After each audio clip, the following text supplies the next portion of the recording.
السلام علیکم دوستوں. آج کل پاکستان کے عدلیہ کے ارد گرد رہ کے بہت ساری باتیں ہو رہی ہیں اور جو 26ویں ترمیم آئی تھی اس کے اثرات کو ڈسکس کیا جا رہا ہے. ہم نے بھی سوچا کہ کیوں نہ آپ کی ملاقات ایک ایسے مہمان سے کروائیں جو ایک بظاہر ایک محبوس عدلیہ ہے, اس کی روزانہ رپورٹنگ کرتے ہیں. ثاقب بشیر صاحب, بہت بہت شکریہ, آپ نے وقت نکالا. میں نے سوچا کہ آپ سے بہتر آپ کے دوسرے بھی ساتھی ہیں, ظاہر ہے متی اللہ جان بھی ہیں, آپ سب لوگ بڑی باقاعدگی سے بڑا آپ کا گہرا ادھر کا مشاہدہ ہے, چونکہ روزانہ آپ کا لینا دینا ہے وہاں کے ججوں کے ساتھ, وکیلوں کے ساتھ.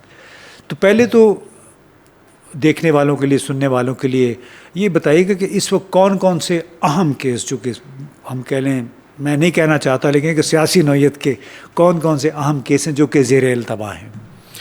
بہت شکریہ سر آپ کا. سب سے جو اہم کیس ہے وہ اس وقت سپریم کورٹ میں 26ویں ترمیم کے خلاف تقریباً 1.5-2 درجن کے قریب درخواستیں جو ہے وہ زیر التوا ہیں, اور 21 اکتوبر 2024 کو 26ویں ترمیم ہوئی تھی, اور اس کے 1-2 دنوں کے بعد یہ درخواستیں آنا شروع ہو گئی تھیں. لیکن ایک بڑا انفارچونیٹ ہے کہ ان درخواستوں کو آئینی بینچ نے سننا تھا, آئینی بینچز کی کمیٹی نے سننا تھا, لیکن وہ درخواستیں سماعت کے لیے مقرر نہیں ہو سکیں. درمیان میں ایک دفعہ فروری میں ایک سماعت ہوئی, لیکن اس کے بعد ان کو نہیں دیکھا گیا. حالانکہ سب سے بڑا پورے سسٹم کو جس نے ہلا کے رکھ دیا, جس نے وہ جو اختیارات کی جو 3 جو ادارے ہیں, مقننہ ہے, عدلیہ ہے, ایگزیکٹو ہے, جو 3 پلرز ہیں ہماری اسٹیٹ کے, ان کے درمیان جو اختیارات کی تقسیم ہے اس کو 26ویں ترمیم نے ہلا کے رکھ دیا. مطلب 26ویں آئینی ترمیم کے بعد جو عدلیہ ہے اس کے اختیارات کی اس طرح ڈسٹریبیوشن ہوئی ہے جیسے اس سے تاثر ملتا ہے جیسے وہ کوئی حکومت کا ماتحت ادارہ ہے. ایک تاثر اس سے قائم ہو گیا. تو اس کو توڑنے کے لیے یا اس کو دیکھنے کے لیے سپریم کورٹ میں وہ کیس سنا جانا ضروری تھا. تو وہ کیس ایک دفعہ فروری میں لگا, لیکن تقریباً 10-11 ماہ ہو گئے ہیں وہ کیس آگے نہیں بڑھ سکا. سب سے بڑا کیس تو یہ ہے. اس کے علاوہ دوسرا بڑا کیس ملٹری کورٹس کا کیس ہے اس وقت سپریم کورٹ میں, جہاں پہ سیولینز کے ٹرائلز کو سپریم کورٹ اپیل میں درست قرار دے چکی ہے. اور میں یوں کہتا ہوں کہ سپریم کورٹ آف پاکستان کے جو آئینی بینچ ہے, جو 26ویں آئینی ترمیم سے کریٹ ہوا, اس نے وہ کام کیا کہ ایسے کہ ان کی جو انسداد دہشت گردی کی عدالتیں تھیں, جو سیولینز کورٹس تھیں, گویا سپریم کورٹ نے یہ کہا کہ ہماری سیولینز کورٹ اس کے قابل نہیں ہے کہ وہ اس قسم کے کیسز کے ٹرائلز کر سکیں. انہوں نے کہا کہ نہیں, وہ ملٹری کورٹس کو کرنے چاہیے. تو یہ جو پاکستان کی جوڈیشل ہسٹری میں جو یہ فیصلہ ہے, میرے خیال میں یہ جب کوئی کتاب کھولے گا, کوئی بولے گا, لکھے گا آنے والے وقتوں میں بھی, تو وہ اس فیصلے کو جسٹیفائی عدلیہ بھی نہیں کر سکے گی. کچھ ایسے فیصلے ہوتے ہیں نا, آگے چل کر عدلیہ بھی کہتی ہے کہ ہمیں شرم محسوس ہو رہی ہے. تو میرا یہ خیال ہے کہ یہ جو کیس جو ہے اس وقت اس کے خلاف نظر ثانی کی درخواستیں سپریم کورٹ میں زیر التوا ہیں, اور اب جو ہے آنے والے وقت میں ان کو سنا جانا لگ رہا ہے. تیسرا جو بڑا کیس ہے وہ ٹرانسفر ججز کا کیس ہے. اس وقت پولیٹیکلی اگر بات کی جائے یا عدلیہ کے اندر جو تبدیلیاں ہوئیں ان میں, کیونکہ ٹرانسفر ججز آرٹیکل 200 جو ہے وہ صدر مملکت کو یہ اختیار دیتا ہے کہ وہ ججز, ہائی کورٹس کے ججز کو ایک ہائی کورٹ سے دوسری جگہ ٹرانسفر کر سکتا ہے. تو وہ اختیار کبھی استعمال نہیں ہوا تھا, اچانک وہ اختیار استعمال ہوا, اور اس میں بدنیتی کا عنصر نظر آتا ہے, جس کو سپریم کورٹ کے سامنے رکھا بھی گیا, آئینی بینچ کے سامنے رکھا گیا, اور اس میں چند دنوں میں یہ ساری تبدیلی ہوئی. اور اس سے یہ تاثر لگ رہا تھا جیسے 6 ججز جنہوں نے خط لکھا تھا, ان کو خط لکھنے کی سزا دینا بھی مقصود نظر آ رہا ہے اس ایکٹیویٹی میں, اس اقدام میں, حکومت کے اس اقدام میں, اور ان کو سائیڈ لائن کرنا بھی نظر آ رہا ہے. اور وہ ہم نے دیکھا, عملی طور پر دیکھا کہ جسٹس محسن اختر کیانی جنہوں نے چیف جسٹس کے لیے نیکسٹ بننا تھا, یا جسٹ جو ٹاپ 3 میں سے بھی اگر کرتے تو اسلام آباد ہائی کورٹ کے جو ججز تھے جسٹس میاں جو طارق جہانگیری ہیں, جسٹس میاں گل حسن اورنگزیب ہیں, ان میں سے 3 میں سے ایک ہوتے. لیکن ٹرانسفر جج جو ہے جسٹس سرفراز ڈوگر صاحب لاہور سے 15ویں نمبر پر تھے, وہ اسلام آباد ہائی کورٹ آئے اور ان کو ٹاپ 3 میں سے چیف جسٹس. تو یہ تیسرا بڑا کیس جو ہے وہ سپریم کورٹ میں اس وقت جو ہے وہ موجود ہے.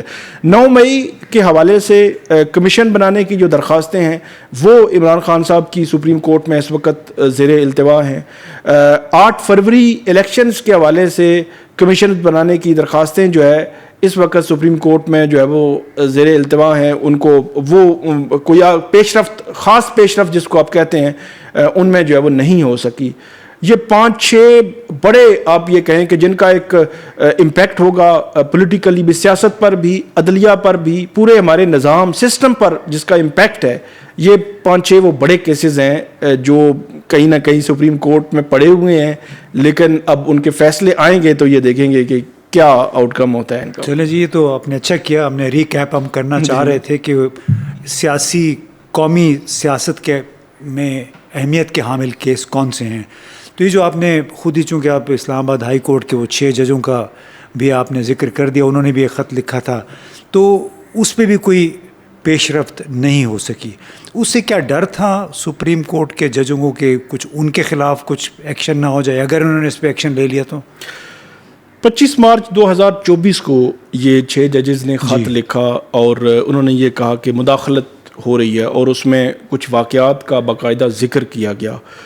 تو بجائے اس کے کہ پوری عدلیہ, اس وقت جسٹس قاضی فائز عیسیٰ چیف جسٹس تھے, ان کی سربراہی میں پوری عدلیہ بجائے اس کے کہ ان 6 ججز کے ساتھ کھڑی ہو جاتی اور اس قسم کی مداخلت کو روکتی اور نظام انصاف کو مزید شفاف بناتی, اس وقت جسٹس قاضی فائز عیسیٰ انہوں نے پہلے تو ایک کمیشن کے ذریعے وہ بنانے کی کوشش کی. تصدق حسین جیلانی صاحب سابق جو چیف جسٹس, انہوں نے انکار کیا تو پھر سو موٹو لیا گیا.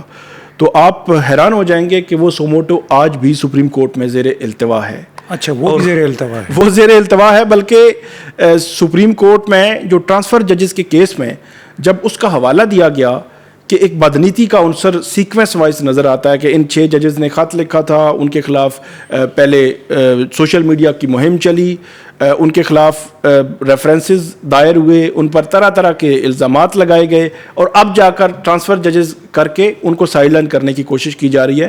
تو سپریم کورٹ کا آئینی بینچ اس کیس کو سن ہی نہیں رہا تھا.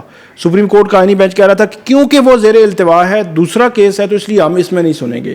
تو وہ آج تک زیر التوا ہے, اور اس میں جو جسٹس قاضی فائز اس وقت کے چیف جسٹس تھے, ان کا جو کردار بنتا تھا وہ بڑا افسوس کے ساتھ کہنا پڑتا ہے کہ بہت سارے دیگر امور کی طرح انہوں نے اس میں بھی وہ کردار ادا نہیں کیا, بلکہ کردار ادا نہ کرنا ایک الگ بات تھی, انہوں نے نیگیٹیولی اس کو مطلب پورٹرے کیا.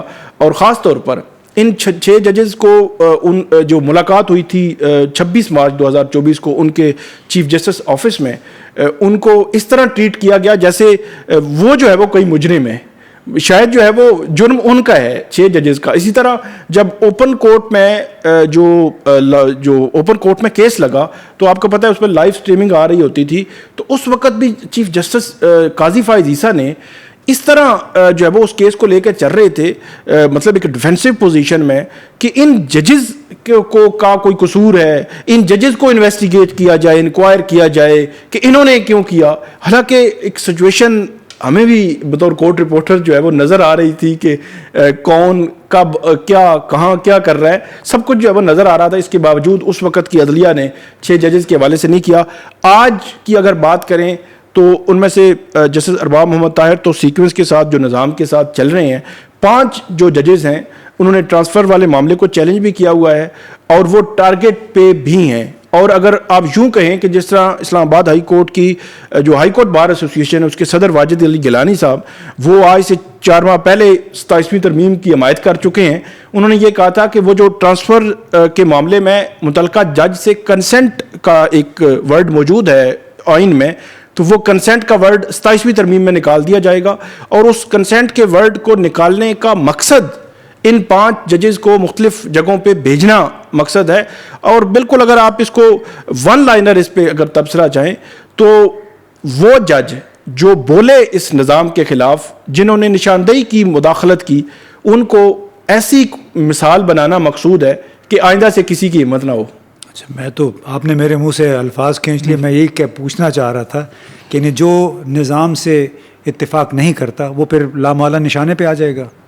بالکل. یہ جو کچھ ہوا ہے جوڈیشری کے ساتھ، کیونکہ جو ڈسٹرکٹ جوڈیشری ہے، ہائی کورٹ کی جوڈیشری ہے اور سپریم کورٹ کی جوڈیشری ہے، تینوں کے جو ججز کے ساتھ مختلف تقاریب میں مختلف جگہوں پہ کہیں نہ کہیں آمنا سامنا ہمارا رہتا ہے. اور میں ہمیشہ اسیسمنٹ لیتا ہوں کہ جوڈیشری، اگر ڈسٹرکٹ جوڈیشری کے 200 جج ہیں تو ان کا آپس میں ایک رابطہ تو رہتا ہی ہے، ڈسکشنز بھی رہتی ہیں کیا چل رہا ہے. تو جس لمحے جسٹس قاضی فائز عیسیٰ لائیو پروسیڈنگز میں بیٹھ کے ان ججز کو ایسے پورٹرے کر رہے تھے کہ جیسے انہوں نے کوئی جرم کیا ہے، اور وہ جو مداخلت ہے اس کو روکنے کی بجائے وہ اس طرف نہیں جا رہے تھے، تو اس وقت میں نے مختلف جو ڈسٹرکٹ جوڈیشری کے ججز ہیں جو ماتحت عدلیہ کے ہیں ان سے پوچھنے کی کوشش کی کہ کیا آپ کے اندر کیا سینس ہے کہ یہ مداخلت روکے گی یا نہیں روکے گی، یا اس کے کیا اثرات آئیں گے.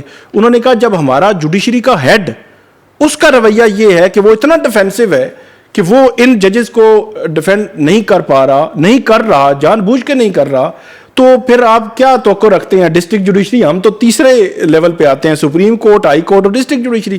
تو اس قسم کے جب ایکٹ کو یا مخصوص ججز کو جب ٹارگٹ کیا جاتا ہے، آپ سپریم کورٹ میں لے لیں جسٹس منصور علی شاہ، جسٹس اطہر من اللہ، جسٹس منیب اختر، ان کو آپ، وہ آئینی دماغ ہیں. ایکچولی اگر کوئی کانسٹیٹیوشنل میٹرز کو کوئی ججز دیکھ سکتے ہیں تو وہ ہیں، لیکن ان کو پچھلے 10-11 ماہ ان کو بالکل سائیڈ لائن کیا گیا ہے. اسی طرح اسلام آباد ہائی کورٹ کی اگر میں مثال دوں تو وہاں پہ پچھلے 6-7 ماہ میں جب ٹرانسفر ججز آئے تو ان کو بالکل وہ پولیٹیکل کیسز، وہ پبلک امپورٹنس کے کیسز، کانسٹیٹیوشنل میٹرز ان کو بالکل نہیں دیے جا رہے، اور دوسری طرف ان کے حوالے سے یہ چلایا جا رہا ہے کہ ان کو ٹرانسفر کر دیے. تو یہ سارا ماحول جو کریٹ کرنے کا جو مقصد لگتا ہے وہ یہی جو میں نے پہلے بات کی، کو ایسی ایگزامپل بنایا جائے کہ آئندہ سے کسی کی ہمت نہ ہو. بے شک وہ لاہور میں بیٹھا ہوا ہو، حالانکہ اس وقت جب یہ ٹرانسفر ججز کا معاملہ آیا تھا تو اس وقت تمام ہائی کورٹ سے تجاویز مانگی گئی تھیں. لاہور ہائی کورٹ سے بھی کچھ چیدہ چیزیں آئی تھیں. پشاور ہائی کورٹ نے تو یہاں تک بول دیا کہ ہمیں افغانستان سے کالز آ جاتی ہیں. بلوچستان ہائی کورٹ سے جو آیا تھا مراسلہ، اس میں بھی جو ہے وہ انہوں نے کچھ نہ کچھ بیان کیا، اور انہوں نے آخر میں ایک شعر لکھا تھا کہ ہم آہ بھی کرتے ہیں تو ہو جاتے ہیں بدنام، وہ قتل بھی کرتے ہیں تو چرچا نہیں ہوتا. کیوں بلوچستان کی جوڈیشری کو یہ شعر لکھنا پڑا؟ تو اس وقت یہ آواز آتی تھی. لیکن اس کے بعد جن ججز نے سٹینڈ لیا اس نظام کے خلاف، ان کو اس طرح ٹارگٹ کیا گیا کہ آئندہ مجھے نہیں لگتا، ہو سکتا ہے کہ کوئی بہت باضمیر لوگ ہوں لیکن مشکل ہوگا لوگوں کے لیے سٹینڈ لینا ود ان جوڈیشری. میں ایکچولی وہی تھوڑا سا ریکیپ یہ کرتے ہیں دیکھنے والوں کے لیے کہ جس کانٹیکس میں بات ہو رہی تھی وہ تھا کہ 25 مارچ کو اسلام آباد ہائی کورٹ کے 6 ججوں نے خط لکھا سپریم کورٹ کے چیف جسٹس کو کہ ان کے معاملات میں انٹیلیجنس اداروں کی براہ راست مداخلت ہوتی ہے، دھمکیاں ملتی ہیں، اثر انداز ہونے کی کوشش ہوتی ہے، اور یہ وہ کیس ہے جس کا ہم نے ابتدا میں ذکر کیا. تو یہ بتائیں کہ اس لحاظ سے تو بڑی گمبھیر صورتحال ہوگی کہ جو ہم نے کبھی دیکھا تھا کہ جسٹس افتخار چودھری نے جنرل پرویز مشرف کا ساتھ دینے سے انکار کیا. مارچ 2007 کی بات ہے. پھر مشرف نے نومبر 2007 میں ایمرجنسی لگا دی. اس کے بعد پھر جولائی میں، میرا خیال ہے جولائی 2008 میں ان کو بحال کر دیا گیا. تو اس قسم کا کوئی مومنٹ آ سکتا ہے، خاص طور پہ اب جب کہ ہماری عدلیہ 26ویں ترمیم کی محبوس ہو کے رہ گئی ہے، اس نے عمل ان کو مسخر کر لیا ہے. اچھا، اس کے ساتھ میرا خیال ہے اس وقت جو نظام چل رہا ہے اس کا موازنہ اگر ہم اس کے ساتھ تھوڑا سا کریں کہ کیا اس وقت وہ صورتحال پیدا ہو سکتی ہے. آج کی ایگزیکٹلی اگر میں بات کروں تو فی الحال تو نہیں ہے. فیوچر میں کوئی سچویشن بدل جائے، حالات بدل جائیں، لوگوں کے رویے بدل جائیں تو پھر وہ الگ بات ہے. 3 جو اس میں مین کردار تھے وہ پہلا کردار تھا کہ جنرل مشرف ان کو سسٹم کے اندر سے بھی ریزسٹنس کا سامنا تھا. دوسرا کردار وکلا تھے. تیسرا کردار جو ہے وہ پولیٹیکل پارٹیز تھیں, سیاسی جماعتیں, کیونکہ اگر کوئی جماعت ایگزسٹ کرتی تھی تو وہ کاف لیگ تھی, یا چھوٹی جماعتیں کوئی پیٹریاٹ یہ وہ کوئی مطلب جو اتنی میٹر نہیں کرتی. جو پیپلز پارٹی, مسلم لیگ نون, ایون پی ٹی آئی کچھ تھوڑی بہت جتنی بھی تھی, پی ٹی آئی تھی, یا باقی جو جماعتیں, جماعت اسلامی, تو یہ پولیٹیکل پارٹی جو بڑی تھیں تو یہ ان کا ایک الگ سے رول جو ہے وہ موجود تھا, اور ان کے خلاف اس وقت وہ کارروائیاں نہیں ہو رہی تھیں. وہ اس فیز سے نکل آئے تھے. کارروائیاں تو ہوئیں 99 کے بعد, لیکن اس فیز سے وہ 2007 تک نکل آئے تھے. جو بینظیر بھٹو ہیں شہید جو تھی, جی جی مشکل حالات سے نکل آئے تھے. وہ جو جبری ان کو باہر رکھا گیا تھا, وہ باہر سے بھی پاکستان بھی آ چکے تھے. اس وقت نظام اتنا ظالم نہیں تھا. یہی میں بات کرنے لگا ہوں کہ وہ اس سے نکل چکے تھے. تو اس وقت یہ صورتحال بنی. تو یہ تین جو پلرز تھے, یا تین, ان کو آپ نام دے لیں, تین ادارے, تین گروپس, کہ انہوں نے مل کے اس کو پھر کاؤنٹر کیا. اس وقت اگر جنرل کیانی صاحب اگر جی وہی میں کرتے تو جی میں نے وہ سسٹم کے اندر کی جو بات کی نا, جنرل مشرف کو سسٹم کے اندر سے جو ریزسٹنس تھی. تو اس وقت اگر بات کی جائے تو اس وقت پولیٹیکل پارٹیز میں پی ٹی آئی جو لیڈ کر رہی ہے. ایون آپ کو جے یو آئی ایف بھی اس طرح نظر نہیں آتی کہ جس طرح یہ کر رہے ہیں. لیکن پی ٹی آئی کا مسئلہ یہ ہے کہ پی ٹی آئی کو سسٹم نے اتنا دبا کے رکھا ہوا ہے, پی ٹی آئی کو سسٹم نے اتنا اس سچویشن میں رکھا ہوا ہے کہ ان کی تمام جو لیڈرشپ ہے وہ جیلوں میں ہے. جو باہر ہیں کو بولتا ہے اس کو بھی جیل میں ڈال دیتے ہیں, ایف آئی آر ہے, مقدمے میں جکڑا ہوا ہے پورے اس میں. اس کے باوجود وہ کچھ نہ کچھ جتنا وہ کر سکتے ہیں وہ کر رہے ہیں. ان کی ٹاپ کی عمران خان صاحب جو ہے وہ جیل میں. تو پولیٹیکل پارٹیز کا وہ اسٹرینتھ نہیں ہے کہ جو اس وقت تھی. جو وکلا ہے, اس وقت سپریم کورٹ بار ایسوسیشن تھی, پاکستان بار کونسل تھی, ان کو کہیں نہ کہیں سے بیک بھی تھی. تو وہ میدان میں تھے. اس میں ہاں سول سوسائٹی, پبلک, عام پبلک, جنرل پبلک, میڈیا جو ہے, اب وہ جس طرح بھی تھا میڈیا جو ہے وہ اس کو پورا فوکس کیے ہوئے تھا. نواز شریف صاحب بھی مارچ کے لیے تیار, جی نواز شریف مارچ کے لیے تیار تھے. تو یہ ساری چیزیں اس وقت, اچھا supreme court bar association, Pakistan bar council حکومت کی مٹھی میں ہے باقاعدہ طور پر. تو اعظم نذیر طارڑ صاحب, ایس این بون صاحب, جن کے گروپس جیتے ہوئے ہیں, تو وہ جب ان کی مٹھی میں تو وہ کوئی ایسی وکلا تحریک چلنے ہی نہیں دیتے. حامد خان گروپ ہے, وہ سپریم کورٹ بار کے الیکشن نہیں جیتا, پاکستان بار کونسل میں ان کی نمائندگی اس طرح نہیں ہے کہ میجورٹی ہو. تو وہ سب سے بڑا اگر ڈنٹ ڈالنا ہے سسٹم کو ہلانے میں تو وہ وکلا تحریک نے ڈالنا ہے.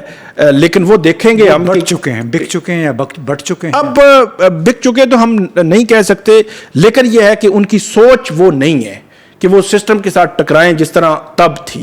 اب جو ہے وہ سسٹم کے ساتھ ملے ہوئے ہیں. وہ ان کے جو سپریم کورٹ بار کی ہاؤسنگ سوسائٹی تھی, اس کے بہت سارے ایشوز تھے, وہ انہوں نے حکومت کے ساتھ مل کر, جس طرح بھی ڈی ایچ اے کے ساتھ ایک معاملہ کیا. پھر اب پلاٹوں کی سیاست, پلاٹ مل رہے ہیں وکلا کو, اور وہ پرانے چلتے آ رہے تھے. تو وہ یہ شاید سمجھتے ہیں کہ وہی ہے سارا کچھ. حالانکہ جو وکلا ہیں, لائرز ہیں ہمارے اس ملک کے, انہوں نے آئین کا تحفظ کرنا ہے. انہوں نے عدلیہ کی آزادی کو یقینی بنوانے کے لیے, جج جو ہیں وہ لکھ سکتے ہیں, جج جو ہے وہ اپنا جو رول ہے وہ کر سکتے ہیں. جسٹس منصور علی شاہ, جسٹس بابر ستار, جسٹس محسن اختر کیانی, وہ سارے کر رہے ہیں. لیکن ایکچولی فیلڈ میں, گراؤنڈ پہ وہ وکلا نے کام کرنا ہوتا ہے. اگر وہ وکیل ہی حکومت کے ساتھ ملے ہوئے ہوں تو پھر کیا ہوگا؟ تو اس وقت وہ سچویشن ہے. تو وہ جو موازنہ آپ نے کہا تھا, وہ موازنہ اس وقت بن نہیں پا رہا, آگے شاید بنے تو پھر سچویشن تبدیل ہو. چلیں پھر یہ بتائیں کہ اس نظام کو, موجودہ نظام کو مضبوط کرنے میں, سیاسی نظام کو کمزور کرنے میں, جسٹس قاضی فائز عیسیٰ, جسٹس یحییٰ آفریدی, ان کے کردار کو آپ کیسے بیان کریں گے؟ ان دونوں کی کیا کنٹریبیوشن ہے ماشاءاللہ اس تمام صورتحال میں؟ جسٹس قاضی فائز عیسیٰ ہے, ان کی کنٹریبیوشن تو اتنی ہے اس پورے اپنے ادارے کو خراب کرنے میں ان کی کنٹریبیوشن ہے, اور وہ اتنی ہے کہ آپ کو میرے خیال میں اس کو سب کو ریورس کرنے کے لیے بڑا ٹائم لگ جائے گا. اور جسٹس قاضی فائز عیسیٰ جو تھے اس کے بالکل برعکس انہوں نے جو نظر آتے تھے وہ نہیں نکلے، وہ نہیں نکلے.